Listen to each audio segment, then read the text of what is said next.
नमस्कार दुनिया हालचाल को स्वागत करुछि मु संजय। आसंतु नजर पकाइबा वर्तमान रो मुख्य खबर उपरे। नुआ दिल्ली रेल स्टेशन रे महाकुंभ यात्री भिड़ जो दला चकटा रेल स्टेशन रे असंभाल भिड़ जनित ठेलापेला प्राय 18 जनकर मृत्यु घटिया बेले आगक मृत्यु संख्या बढ़िवार आशंका रही एवं मृतकों मध्य 3 जन शिशु एवं 14 जन महिला थिबा सूचना। सेपटे रेल विभाग मृतकों परिवार को 10 लाख, गुरुतरों 2.5 लाख एवं आहतों को 1 लाख आर्थिक अनुकंपामूलक राशि घोषणा करने सह घटनार उच्च स्तरीय तदंत निर्देश देइचंती। कटक राणीहाट तालदंडा पोलो पाख रास्ता उपर थिबा स्ट्रीट लाइट खुंटीरु युवकों झुलंता मृतदेह देखा मिली। वर्तमान पर्यंत मृतकों परिचय अस्पष्ट थिया बेले पुलिस घटनास्थल पहुंची मृतदेह उद्धार कर घटनार तदंत जारी रखिछि।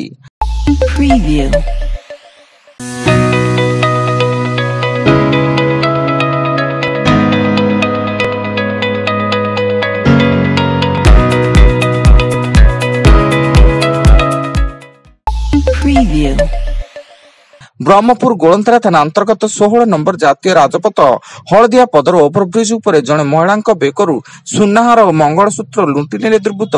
उक्त महिला जनक सुबाणी ग्रामर के संगीता पात्र होइता बेले से तांको स्वामी गाड़ी रे ब्रह्मपुर बड़ बजार अंचल मार्केटिंग कर घर को फेरुथिले। एने थाना रे लिखित अभियोग होइछि। बालेश्वर जिला स्टेशन बाजार रे एक होटेल रु युवकों झुलंता अवस्था मृतदेह उद्धार। मृत युवक जनक पश्चिमबंग होता बेले मृत्युर कारण अस्पष्ट रही एवं स्थानीय पुलिस एक मामला रुजु कर तदंत जारी रखिथिबा सूचना।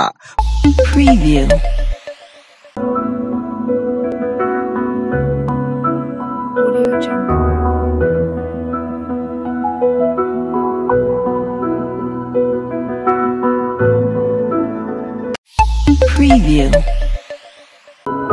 Audio Jungle.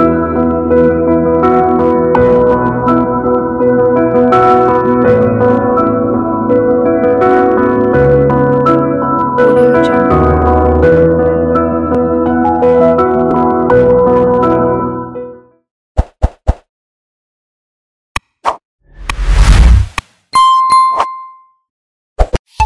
Preview. बालेश्वर जिला रूपसा थाना अधीन 16 नंबर जातीय राजपथ मिरिगी मुंडी छक निकट रे चलंता काठ बोझे ट्रक रो पछपटु धक्का देला काजू बोझे ट्रक। एथिरे क्याबिन रे चापी हुई चालक समेत खलासी गुरुतर आहत होइथिया बेले उभय ट्रक आकपछ होई बालेश्वर पटु कोलकाता अभिमुखे जाउतिले। कोरापुट जिला बोरीगुमा बिसिंगपुर थाना अधीन बड़िगां पीयूं ठारू टंका लुट कले दुर्बृत्त। से भत्ता टंका बटन पाई बड़िगां जाउता बेले 6 जन मुखा पिंधा दुर्बृत्त छुरी देखाई माड़ मारिबा सह तांकठारू 8,60,000 टंका लुट करथिले। एने बड़िगां पीओ अर्जुन पात्र बिसिंगपुर थाना रे लिखित अभियोग करिसेंती। राज्य सरकार ई-केवाईसी अपडेट अवधि को मार्च 31 तारिख पर्यंत वृद्धि करिसेंती। नेटवर्क समस्या पई अवधि को वृद्धि करा जायतिया बेले यहाकु विषय राज्य सरकार ए अवधि को पंचम थर लागि बढ़ाइचंती एवं जेउ माने ई-केवाईसी करि पारि नांती सेमानंकु पुणी थरे एक सुजोग दैचंती।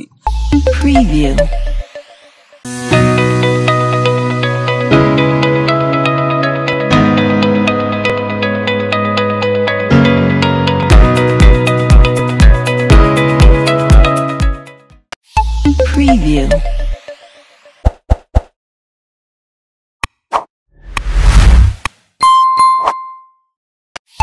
Preview.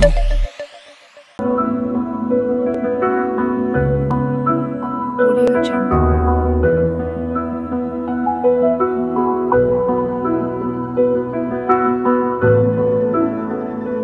Audio Jungle. Preview. Baleshwar जिला सिमुलिया थाना बरिग्राम अंगनवाड़ी दीदी सुकांती साहू को मरणात्मक आक्रमण।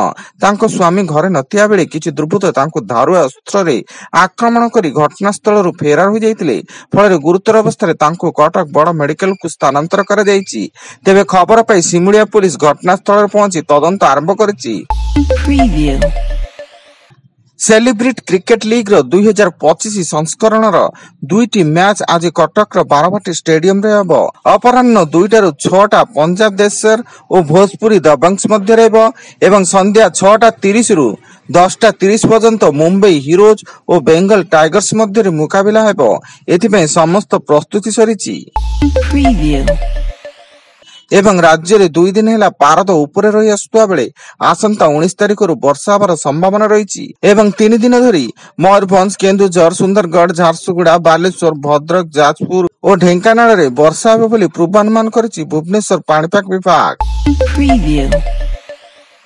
वर्तमान पाई एतिकी अधिक न्यूज अपडेट्स पाई विजिट करंतु आम वेबसाइट www.duniyahalchal.in। धन्यवाद।